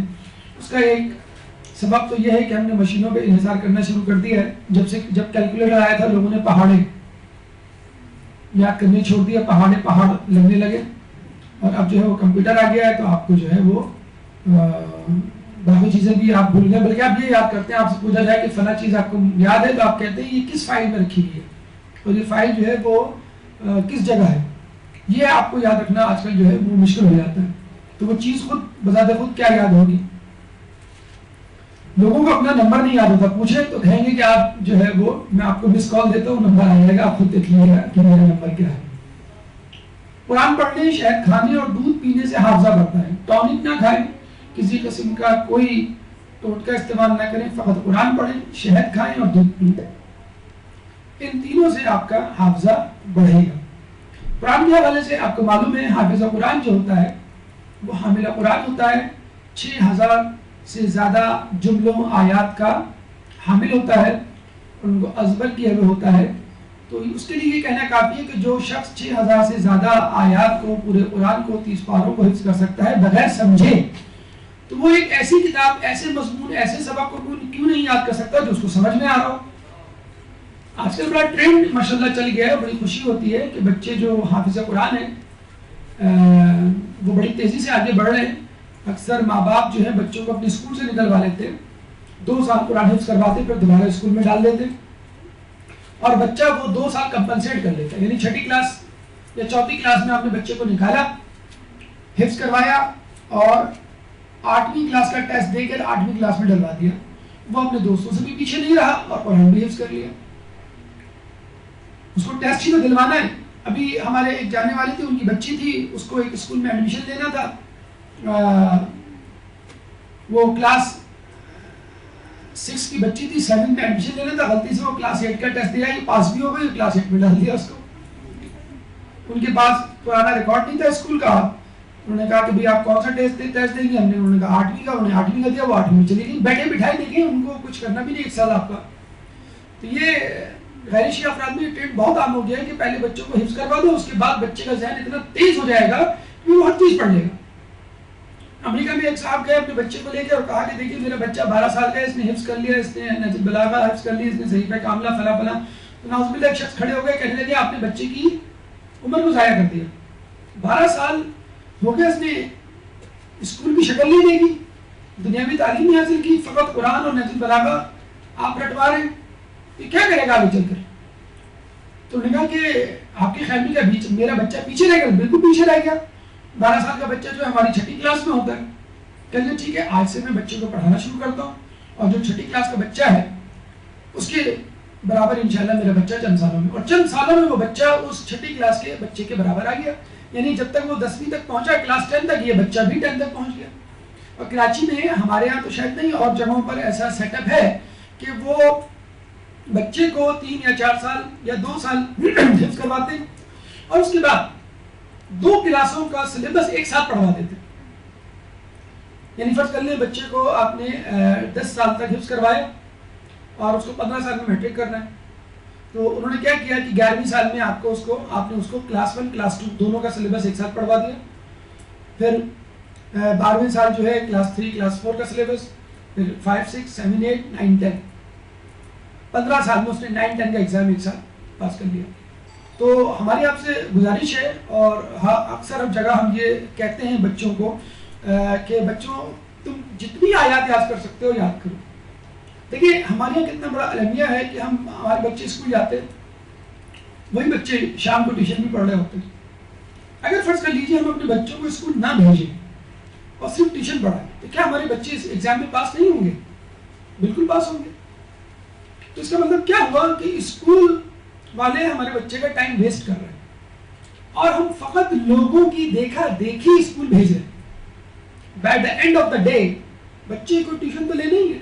تقریباً ہر جگہ چپے چپے پہ جو ہے وہ کوچنگ سینٹر اور گروپ ٹیوشن سینٹر اور بچوں کو پڑھانے والی خواتین اور مرد ہر گھر میں، ہر محلے میں آپ کو مل جائیں گے. اگر آپ تھوڑی دیر کے لیے غور کریں، اپنے بچے کو فرض کر لیں آپ صبح حفظ کے لیے بھیج دیں، اپنے بچوں کو حفظ کے لیے آپ نے بھیج دیا مدرسے، وہ دوپہر میں آیا، اس نے ریسٹ کیا تھوڑا سا، اور ٹیوشن والے سر آ گئے جس نے وہ سارے سبجیکٹ جو بھی پڑھتا ہے وہ پڑھا دیا اس نے. یا آپ نے خود بیٹھ کے، اگر فرض کر لیں چھوٹا بچہ ہے 3ری 4تھی 5ویں جماعت میں، آپ نے خود پڑھا دیا. تو کیا وہ 2 سالوں میں حفظ بھی اور اسکول کی تعلیم ساتھ ساتھ نہیں کر سکتا؟ اور پھر آپ نے جا کے 2 سال بعد اسکول والوں کو کہا کہ آپ اس کا ٹیسٹ لے لیجئے. بچہ کلاس 4 میں نکالا آپ نے فرض کر لیجئے، اور کلاس 6 کا ٹیسٹ دے دیا. کیوں نہیں دے سکتا بچہ ٹیسٹ؟ تو اتنا بڑا جسے کہتے ہیں کام آپ اپنے بچے کے لیے کر لیں گے. اچھا حفظ کرے گا، اس کے ساتھ آپ عربی گرامر، قرآن کی گرامر اس کو سکھا دیں، تو جو وہ پڑھے گا اس کو سمجھ بھی آ رہا ہوگا، وہ لطف اٹھائے گا اس بات کا، گناہوں سے دور رہے گا، تبلیغات میں ان چیزوں کا اس کا استعمال ہوگا. اس کے بعد نہج البلاغہ اور صحیفہ کاملہ کو ازبر حفظ کرنے کی راہیں اس کے لیے کھل جائیں گی. تو جو بچوں کو ہم دیکھتے ہیں کہ ٹی وی اور انٹرنیٹ اور موبائل اور گلی میں گھنٹوں کھڑے رہ کے باتیں کرنا، ٹائم ویسٹ کرنا، اور گندی باتیں، گندی چیزیں اور گالیاں، بولنگ، ایک دوسرے کا مذاق، یہ جو بچے انوالو ہو رہے ہیں، ماؤں کا سر دکھ جاتا ہے، باپ پریشان ہو جاتے ہیں بچے کو سدھارتے بچے سدھر کے نہیں دیتے. صرف ایک حل ہے بچے کو سدھارنے کا واحد، بچے کو مصروف کر دیں. بچے کیا بڑوں کو سدھارنے کا بھی یہی طریقہ ہے. ہم اپنے آپ کو بھی بگڑنے سے اسی وقت سدھار سکتے ہیں کہ جب ہم اپنے آپ کو پازیٹیو ایکٹیویٹیز میں سرگرمیوں میں مصروف نہ کریں. اگر آپ مدرسے میں اس وقت نہ بیٹھے ہوتے تو کیا کر رہے ہوتے؟ سو رہے ہوتے, ٹی وی کے آگے بیٹھے ہوتے, کسی سے گپ شپ کر رہے ہوتے بس. تو بچوں کو کوشش کیجئے کہ کسی طرح حفظ کریں. اگر وہ نہیں کر سکتے تو کم از کم آپ 30واں پارہ یا کچھ سورتیں یا کچھ زیارتیں, کچھ دعائیں وہ تو حفظ کروانا شروع کریں. اور یہ ہم نے دیکھا غیر شیعہ افراد میں اہل تسنن میں یہ بہت زیادہ ٹرینڈ ہو گیا ہے. تقریباً ہر گھر میں ایک بچہ ان کا حافظ نظر آنے لگا. اس سے اس کا حافظہ بڑھتا ہے, خود بخود وہ 2 کلاسیں 1 سال میں کر لیتا ہے. بڑے مزے سے کچھ خاندان تو ایسے ہیں وہ اسکول بلکہ اسکول کیا نہیں بھیجیں گے, اسکول ایسے کھل گئے کہ جب آپ کلاس 1 میں داخل کرانے جاتے ہیں تو وہ یہ صاف کہتے ہیں کہ ہم ان کو 5 سال حفظ کروائیں گے یا 3 سال حفظ کروائیں گے, اور اس کے بعد دو کلاسیں ہم اس کو پروموٹ کر دیں گے. مطلب اتنا پڑھائیں گے کہ 1 سال میں 2 سال کا کورس کر لے گا اور بڑے آرام سے بچہ کر لیتا ہے. بلکہ ہم نے تو کچھ اسکولوں کو یہ تجویز دے رکھی ہے کہ بھائی آپ بچوں کو گھر نہ بھیجیں 1 بجے کے بعد, اپنے پاس رکھیں. آپ 2 گھنٹے بچوں کو بٹھا کے اسکول کا ہوم ورک کروائیں جو وہ گھر جا کے کریں گے. 3 بج گئے. اس کے بعد بچوں کو 2 گھنٹے دینی تعلیم اور حفظ وہ دیں. 5 بج گئے. 5 سے 6 بچے کو کھلائیں اور 6 بجے بچے کو روانہ کریں گھر کے لیے. گھر آ کے وہ مغربین پڑھے اور اتنا تھکا ہوا ہو کہ ٹی وی کی طرف اس کی نظر ہی نہ جائے, انٹرنیٹ کے گیمز کھیلنے کی فرصت ہی نہ ملے اور فوراً سو جائے. اور جب وہ 8 بجے 9 بجے سوئے گا تو انشاءاللہ فجر کی نماز تو کیا وہ نماز شب کے لیے ہو گیا ہے. دیکھیے بچے جب آتے ہیں ہمارے تھکے پکے آ کے سو جاتے ہیں, پھر ٹیوشن, پھر باہر, پھر آ کے تھوڑا بہت جو ہوم ورک کرنا ہو. تو ایک روٹین ہم یہ کیوں نہیں کر سکتے اپنے اسکولوں میں جو دینی حوالے سے جو وجود میں ان کو آپ خود بھی سجیشن دیں, ہم بھی اس بات کے حامی ہیں کہ اسکول کا. دیکھیں فرانس میں ہمارے جاننے والے ان کے بچے پڑھ رہے ہیں, ان کے بچے مغرب کو گھر آتے ہیں. تو ہم نے کہا کھیلتے نہیں بچے, بچے اسکول میں کھیل کے آتے ہیں اور اس کھیل کے نمبر ملتے ہیں روزانہ. ان کو فٹ بال کھیلیے تو وہ دیکھتے ہیں بچہ کتنا اچھا کھیل رہا ہے, 10 میں سے نمبر دیے جاتے ہیں اس بچے کو. کتابیں کہتے ہیں بچے بیگ لے کے ہی نہیں جاتے, کتابیں وہی اسکول والے دیتے ہیں, وہی کاپیاں دیتے ہیں, وہی ہوم ورک کرتے ہیں, وہی رکھ کے آ جاتے ہیں. گھر آتے ہیں تو بس امی ابو سے چند لمحے بات چیت کی اور اس کو نیند آنے لگتی ہے ان کو اور بس ختم. اسکول کی اگر چھٹی کر لی تو اتنا ہیوی 300-400 پاؤنڈ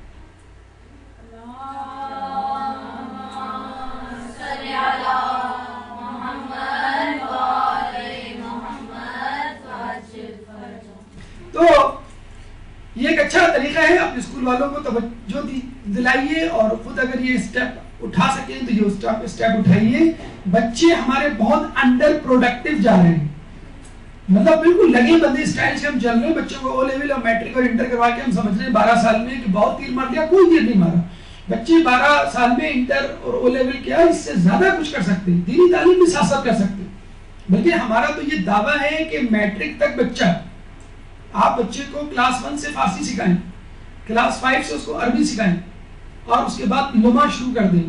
اور بچے کو میٹرک کے بعد پوچھیں بیٹا آپ عالم دین تو بن چکے, اب بتاؤ تم مجتہد بنو گے ڈاکٹر, مجتہد بنو گے کہ انجینئر, مجتہد بنو گے کہ چارٹرڈ اکاؤنٹنٹ. اتنا بچے کو آپ میٹرک تک او لیول تک فیڈ کر دیں دینی تعلیم. آٹومیٹیکلی آپ علم دین کا سبجیکٹ رکھ دیں باہر. ہمیں دیکھیں پاکستان اسٹڈیز اور اسلامیت بھی تو رکھا ہوا ہے نا, میڈیکل, انجینئرنگ, اکاؤنٹنگ میں پاکستان اسٹڈیز اور اسلامیت کا کیا عمل دخل ہے, لیکن ہم نے 2 سبجیکٹس رکھے ہوئے. تو جب حکومت یہ 2 سبجیکٹس رکھ کر اور ہمیں مجبور کر سکتی ہے ان کو پڑھانے پر, تو ہم اپنے بچوں کو عربی, فارسی, لمحہ اور ان تمام کتابوں کو ایک ہر یعنی 10-12 کتابیں ہوتی ہیں. اگر آپ حوض علمیہ جائیں اور پوچھیں صف میر, عوامل, ہدایہ, سمدیہ, سیوطی, لمحہ, رسائل, مقاصد, کفایہ, کچھ کتابوں کے 2 والیومز ہیں, کچھ کتابوں کے 1 ہیں. تو ان میں 12 کتابیں ہوتی ہیں. آپ کلاس 1 سے شروع کر دیں, ایک کتاب. شروع میں عربی پڑھائی جاتی ہے, ضربوں کی گردان ہوتی ہے, فارسی کی گرامر ہوتی ہے, تو وہ شروع میں آپ کروا دیں تو 12 سال میں 12 کتابیں وہ کر لے گا. تو انٹر کے بعد آپ کے بچے کے سر میں عوامہ ہوگا آٹومیٹیکلی, وہ عالم دین بن چکا. اب آپ اس سے پیچھے تمہیں مجتہد بننا ہے تو یہ آپشن ہے, اور اگر تمہیں مجتہد نہیں بننا, اگر تمہیں ڈاکٹر, انجینئر اور کچھ بننا ہے تو تم اس طرف چلے جاؤ. ہمارے یہاں اکثر مدارس میں یہ شرط ہے کہ مدرسے میں داخلہ اس وقت ملے گا جب اس نے انٹر کر لیا ہو. حالانکہ شرط یہ ہونی چاہیے تمہیں درس خارج میں داخلہ اس وقت ملے گا جب تم نے انٹر کر لیا. تو خدا را سوچیے انسان کے ذہن میں بہت زیادہ اللہ تعالیٰ نے کیپیسٹی اور گنجائش رکھی ہے, بہت زیادہ اسٹوریج ہے, لامتناہی اسٹوریج ہے. بلکہ قرآن اس کے ساتھ شہر, جیسے ہم نے آپ کو بتایا کہ شہد بھی جو ہے وہ آپ کے حافظے کو تیز کرتا ہے. دودھ, جیسے میں نے آپ کو بتایا کہ بچے کولڈ ڈرنک زیادہ پیتے ہیں, دودھ نہیں پیتے. دودھ پی کے ان کو, ہمارے تو خواتین کو الٹی آ جاتی ہے, بچوں کی ماں کو, تو بچے کو خود کیوں جسے کہتے ہیں الٹی نہ آئے. تو دودھ میں کیلشیم موجود ہے, آپ کی مضبوط ہڈیوں کے لیے ضروری ہے. دودھ بلڈ پریشر سے بچاتا ہے, دل کی بیماریوں سے دور رکھتا ہے. ذیابیطس اور کینسر, وہی جو 4-5 بیماریاں آپ نے دیکھی ہوں گی ہمارے معاشرے میں بہت زور پکڑ رہی ہیں, اس کی بھی وجہ ایک بہترین غذا سے جسے کہتے ہیں کہ دوری ہے, اور وہ ہے دودھ. دودھ شہد کی طرح معدوم ہوتا چلا جا رہا ہے, لوگ اس سے دور ہوتے چلے جا رہے ہیں, اور صرف دودھ پینا لوگوں کے لیے ایک دوا پینے کے مترادف ہے. اب یہ ہونے لگا ہے کہ دودھ میں مختلف فلیورز ڈال کے لوگ جوس کی شکل میں اس کو بیچ رہے ہیں, اور اس میں سارے آرٹیفیشل سویٹنر اور کیمیکل پریزرویٹیوز موجود ہوتے ہیں جو کہ صحت دینے کی بجائے مزید خرابی پیدا کر رہے ہیں. گوشت کے بارے میں تھوڑا سا ہمارے یہاں مسکانسیپٹ ہے کہ گوشت شاید کھانے کے لیے بہتر نہیں ہے, زیادہ گوشت نہیں کھانا چاہیے. نہ ایسا ہو کہ بہت زیادہ گوشت کھائے انسان, نہ ایسا ہو کہ بالکل نہ کھائے. امام فرماتے ہیں گوشت کھانے سے شفا حاصل ہوتی ہے اور مرض دور ہوتا ہے. جو شخص 40 دن تک گوشت نہ کھائے وہ بد اخلاق ہو جاتا ہے. تو گوشت کھانا بھی ضروری ہے. 40 دن کے بعد کہتے ہیں اگر قرض دے کر بھی گوشت لینا پڑے تو قرض لے کر گوشت خریدو اور کھاؤ. اور یہ بھی کہا گیا ہے کہ جو مسلسل گوشت کھاتا ہے وہ شقی القلب ہو جاتا ہے. اسلام ایک اعتدال پسندی ہے. دنیا میں تقریباً ہر ممالک میں اب ایسے گروپس وجود میں آ چکے ہیں جو ویجیٹیرین کہتے ہیں اپنے آپ کو, اور کہتے ہیں کہ جانوروں کو ذبح کر کے کھانا ان پہ ظلم کرنے کے مترادف ہے. حالانکہ اللہ تعالیٰ خود فرماتا ہے, اور حدیث میں بھی یہ باتیں موجود ہیں, کہ یہ جہاں تمہارے لیے پیدا کیا ہے اور تم کو آخرت کے لیے پیدا کیا ہے. تو دیکھا جائے تو نباتات بھی کھانا نہیں چاہیے, پھول کو توڑنا اور پھلوں کو غذا بنانا وہ بھی صحیح نہیں ہے. تو یہ تمام چیزیں ہمارے لیے پیدا ہوئی ہیں, چاہے وہ جانور ہو چاہے وہ نباتات میں سے ہو. تو ان کا آپ دودھ بھی استعمال کر سکتے ہیں, آپ ان کا گوشت بھی استعمال کر سکتے ہیں, لیکن ایک اعتدال میں. گوشت کھانے سے آپ کے اندر توانائی پیدا ہوتی ہے, دل قوی ہوتا ہے, میموری میں اضافہ ہوتا ہے, آنکھوں کی بینائی تیز ہوتی ہے, جلد اور بالوں کی صحت و صفائی کا ضامن ہوتا ہے گوشت. اور جو بیماریاں سوجن, انفلیمیشن, زخم کی وجہ سے ہوتی ہیں, آرتھرائٹس کی وجہ سے ہوتی ہیں, آرتھرائٹس بذات خود اس سے دور ہو سکتا ہے. لیکن بس وہی بات ہے کہ اگر بہت زیادہ گوشت کھایا جائے گا, اس کا لیکن بہترین طریقہ, اگر فارمولہ اگر آپ کو استعمال کرنا ہو تو کر سکتی ہیں آپ, کہ 2 دن گوشت, 2 دن سبزی, 2 دن دال. یہ آپ اپنے گھر میں ایک روٹین بنا لیں, اور ایک دن بچوں کو نانی کا لے جائیں, اب وہ ان کی مرضی ہو کچھ بھی کھلائیں, ٹھیک ہے. تو 2 دن گوشت, 2 دن سبزی اور 2 دن دال آپ پکائیں. اور مختلف ماشاءاللہ اب تو ریسیپی کے پورے چینلز آ گئے ہیں فوڈ کے. آپ سبزی اس طرح پکائیں, ایسی بھجیا اس طرح پکائیں, ٹیسٹی مسالے دار. یا اگر بچے تھوڑا سا شاکی ہوں, تھوڑا سا دور بھاگیں, تو اس جیسے بھنڈی گوشت, پالک گوشت, آلو گوشت, مطلب ان چیزوں میں تھوڑا سا گوشت کا اضافہ کرتے ہیں تاکہ بچوں کا دل بہلا رہے نام کو, اور آہستہ آہستہ بوٹی کا سائز کم کرنا شروع کر دیں. اور ایک دن بھنڈا یعنی گوشت رائے. تو کوشش تو کریں, لیکن سوچ سمجھ کی زندگی گزاریں گے تو آپ کو زندگی سے لطف آئے گا, فائدہ ملے گا. اور یہ کہہ دینا مائیں جو اکثر اتنی جلدی ہتھیار ڈال دیتی ہیں کہ بچے نہیں مانتے میں کیا کروں. شوہر کے سامنے کبھی بھی اتنی جلدی ہتھیار نہیں ڈالتی, کبھی نہیں کہیں گی کیا کروں, وہ مانتے ہی نہیں, تو میں مجبور ہو جاتی ہوں. تو لیکن بچوں کے لیے فوراً آپ ہتھیار ڈال دیں گے. سبزی, نہیں بچے سبزی نہیں کھاتے ہماری, ارے تو کیا ماں کے پیٹ سے یہ سیکھ کے آیا تھا مجھے سبزی نہیں کھانی ہے. دال, بچے ہمارے دال نہیں کھاتے. بچوں کو فرینچ فرائز, یہ بروسٹ اور یہ تمام چیزوں کی عادت کس نے ڈلوائی؟ ماں نے ڈلوائی. ٹھیک ہے سڑک پہ اور گلی میں فرینچ فرائز والا موجود ہے ٹھیلے والا، لیکن بہرحال اگر آپ اس کو سبسٹیچیوٹ دیں گی، آپ بھی کبھی کبھی فرینچ فرائز اور یہ برگر گھر میں بنا لیا کریں کبھی کبھی، اور اس کے ساتھ یہ چیزیں بھی جسے کہتے ہیں بچوں کو کھلائیں. بچوں کو جب تک مختلف، سب سے بہترین جو فارمولا ہے غذا میں کہ تمام قسم کی ویرائٹی موجود ہونی چاہیے غذا میں. اس طرح آپ کو تمام قسم کے منرلز، تمام قسم کے وٹامنز، تمام قسم کے انگریڈینٹس ملیں گے. اور انسان کا جسم ہی ایسا کہ اس میں ہر قسم کی چیز موجود ہے. تو فقط ایک چیز مسلسل کھانے سے کبھی بھی آپ کا مسئلہ حل نہیں ہوگا. نمک نقطہ امام فرماتے ہیں کہ کھانے کی ابتدا نمک سے ہونی چاہیے، اس سے 70 امراض کا دفیع ہوتا ہے جس میں جذام بھی شامل ہے. کتنی بڑی بیماری ہے جذام. پوری دنیا میں پانی 2/3 ہے، 2/3، اور یعنی سمندر کی صورت میں، اور ایسے پانی میں نمک سب سے زیادہ وافر مقدار میں پایا جاتا ہے. آپ کو معلوم ہے پوری دنیا میں نمک کی دوسرے نمبر کی کان کس ملک میں ہے؟ پاکستان، کھیوڑا میں. یہ کس نے بتایا آپ کو؟ ماشاءاللہ، میں سمجھا میں نے بتایا آپ کو. اچھا دیکھیے، چلیے ایک تو ہمارا خیال ہو گیا. تو کھیوڑا یہ پاکستان میں موجود ہے. اچھا کچھ لوگ یہ کہتے ہیں کہ بھائی جو ہائی بلڈ پریشر والی وہ کیا کریں، ہم نے خود اپنے کانوں سے، گناہگار کانوں سے ڈاکٹروں کو یہ کہتے ہیں سنا ہے کہ جو بلڈ پریشر کے مریض ہیں ان کو بھی مکمل طور پہ نمک سے دور نہیں ہونا چاہیے، تھوڑا بہت استعمال کرنا چاہیے، کیونکہ نمک ہمارے جسم میں 97% ہے as compare to calcium, magnesium, iron, copper, یہ جتنی بھی منرلز ہیں ان کی بنسبت سالٹ، سوڈیم کلورائڈ کی مقدار 97% of osmolarity of your body is caused by sodium chloride. تو اگر آپ نمک سے کھانے سے پہلے ہلکا سا یعنی 2-4 دانے ذرے، آپ کو یہ نہیں کریں گے چمچہ بھر آپ نمک لیں، 2-4 ذرے اگر آپ اس کو پھانک لیں گے تو کوئی ایسا مذائقہ نہیں جسے کہتے ہیں. آپ آٹے میں بھی تو نمک ملاتے ہیں، نہ بھی ملائے تو آٹے چاول میں کچھ نہ کچھ تو نمک بہرحال، جس طرح شوگر موجود ہے نشاستہ، اس میں نمک بھی موجود ہے. تو یہ فلوئڈ بیلنس مینٹین کرتا ہے آپ کی باڈی میں. آپ کی جو رگیں ہیں ان میں جو نرو امپلسز ہوتے ہیں، جیسے آپ کوئی چیز چھوتی ہیں تو وہ گرم یا ٹھنڈی محسوس ہوتی ہے، وہ نرو امپلس نمک کی وجہ سے ایک جگہ سے دوسری جگہ ٹرانسفر ہوتے ہیں. ایسیڈیٹی کو کنٹرول کرتا ہے. مسل کریمپس جو ہو جاتے ہیں، پٹھے اکڑ جاتے ہیں، ان کو کنٹرول کرتا ہے، اور نیوٹرائنٹس کو ایبزارب کرتا ہے. اچھا ایک دلچسپ آپ کو ہم وہ بتائیں اس کی توجہ، ہم نے بڑی تفصیل میں جاننے کی کوشش کی کہ انسان کی باڈی جب کوئی کام کرتی ہے، مثلا آنکھ، ناک، کان، معدہ، ہاتھ پاؤں، عضلات، ہڈی، دماغ، تو اصل میکینزم کیا ہے؟ کیونکہ آپ کو معلوم ہے ہمارے جسم کا ہر عضو سیل سے بنا ہے، اور سیل ہی کے اندر یہ تمام کام ہو رہے ہوتے ہیں.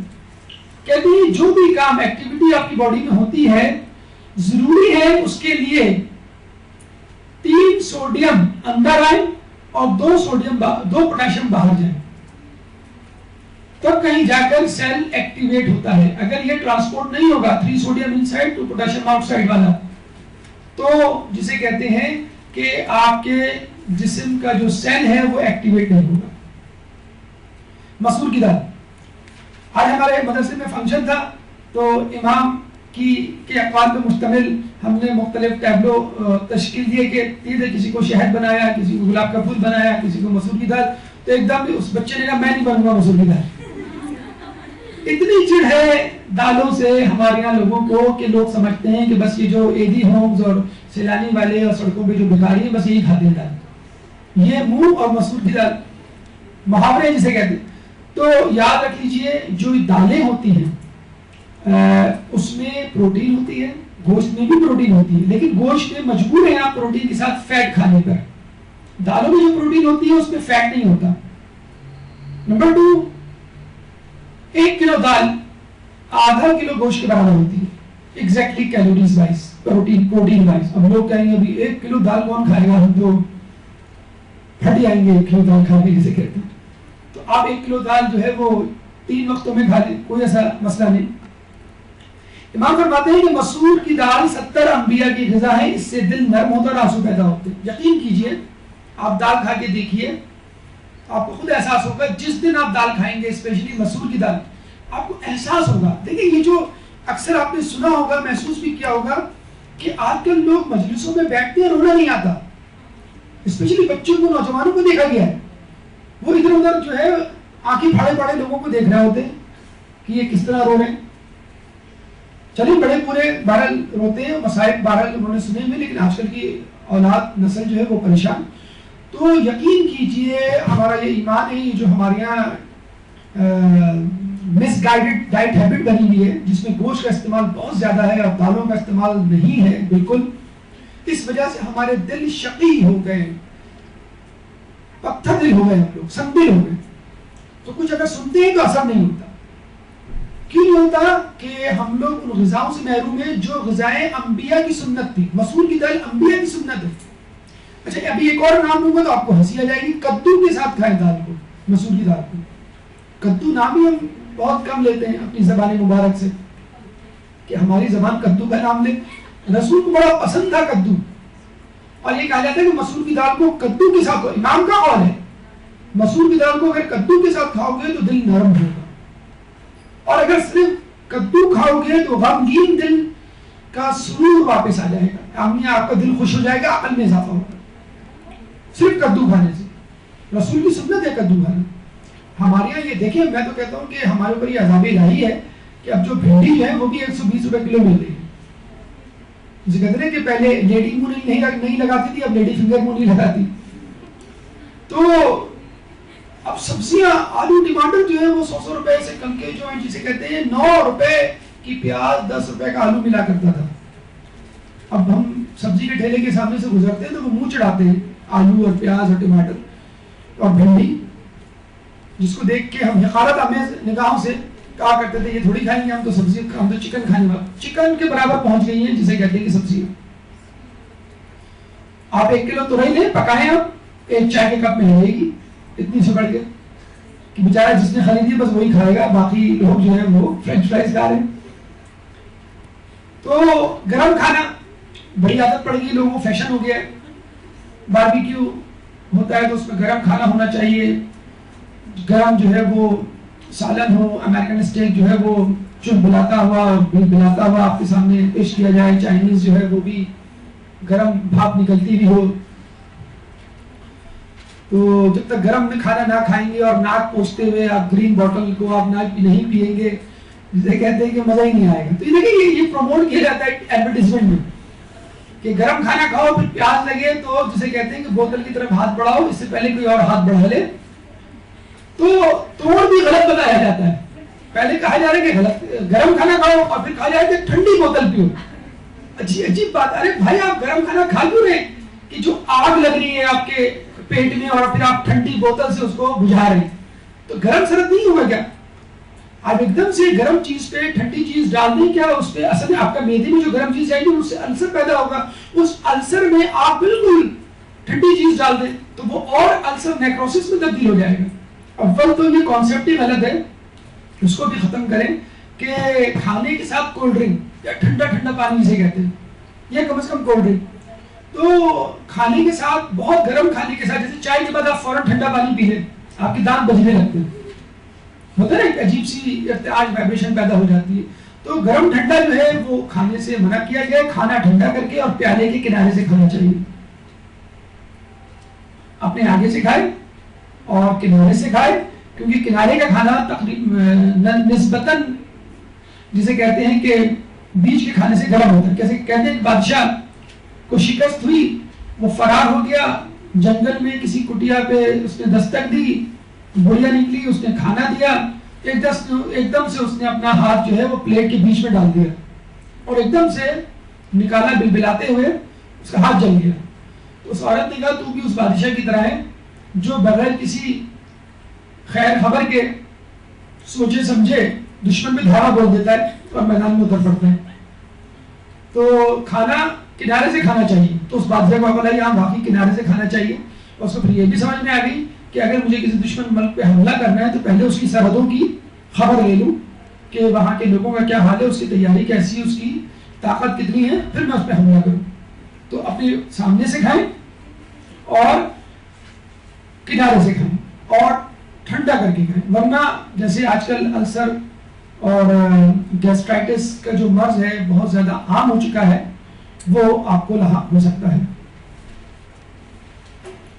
پانی کے بارے میں امام کی ایک عجیب نصیحت تھی جو اس زمانے میں آپ نے بادشاہ کو کی تھی۔ یہی بادشاہ جس نے آپ کو بلایا تھا، عبداللہ بن مامون، اس نے کہا تھا کہ میں طوس میں رہتا ہوں، جب میں طوس سے باہر جاتا ہوں تو چونکہ دوسرے شہر کا پانی، اچھا آپ کو بھی ایسا محسوس ہوتا ہوگا، اپنے گھر کے علاوہ آپ کہیں کا پانی نہیں پی سکتے ہوں گے، یعنی آپ کے اپنے گھر میں چاہے وہ کیسے ہی پانی بھی ہو، وہ اتنا آپ کو ٹیسٹ لگ چکا ہوتا ہے کہ آپ کو اگر منرل واٹر کی بوتل بھی دی جائے تو آپ کو اچھی نہیں لگے گی۔ اپنے گھر کا پانی زیادہ اچھا لگتا ہے، پانی اپنے گھر کا، دعوت دوسروں کے گھر کی۔ تو کہتا ہے کہ میں جب دوسرے شہر جاتا ہوں تو مجھے جو ہے وہ پانی کی وجہ سے پیٹ میں درد اور بڑا مسئلہ ہوتا ہے۔ امام نے کہا کہ تم اپنے طوس کا پانی لے کر جاؤ، یعنی اپنے شہر کا پانی، اپنے گھر کا پانی اپنے ساتھ لے کے جاؤ۔